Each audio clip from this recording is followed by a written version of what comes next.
Okay. Hi mga kababayan, once again dyan sa UAE. Humingi po kami ng paumanhin kung medyo na-delay po ang UAE tour ng Legends.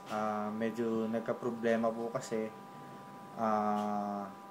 na-hold po kasi ang application namin para sa mga visa namin. So, paumanhin po kung medyo na-delay kami. Hopefully this time maayos na ang lahat. At excited naman din po kaming bigyan kayo ng kasiyahan.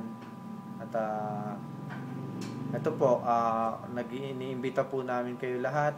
Ako po si Val David, nag-i-invite na sana suportahan niyo po ang grupo namin this Feb 21.